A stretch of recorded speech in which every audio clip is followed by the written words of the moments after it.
Labdien, skatītāji! Esiet sveicināti studijā, kā vienmēr katru nedēļu mūsu raidījumā, debates par premjerministra kabinetā premjeriem un ievēlēšanu.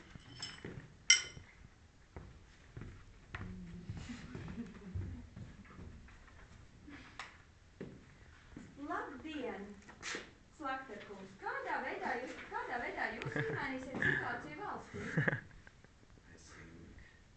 Nothing special. Labi, tad kādā veidā jūs dibināt kontaktus, lai uzlabotu situāciju valstī? We are three ministers.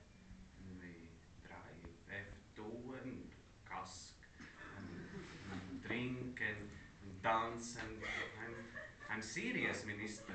No, not serious. I'm Latvia's minister. I'm serious and contacts are serious. Not from serious. I'm Latvia's minister. Paldies.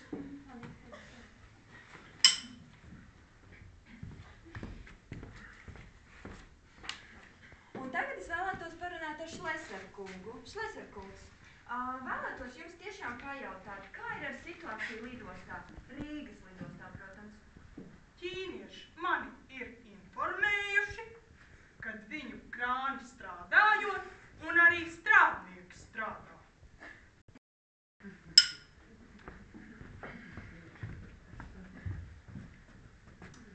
Un es vēlētos arī uzdot dažus jautājumus cienījumam Līdaks kungam. Līdaks kungs, kā jūs prāt, jūsu iesaistīšanos politikā tagad uztver zoodārza iemītnieki? Nu, tā kā ir pienācis pavasaris un bēgļi sāk pāroties un zivtiņas nosās, es domāju, tur īpaši neņem šito te vērā. Aizver muti!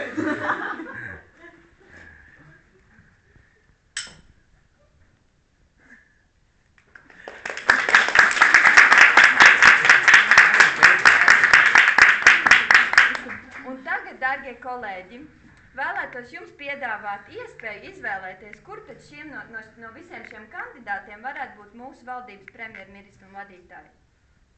Jo cīņā uzvar viens. Viss.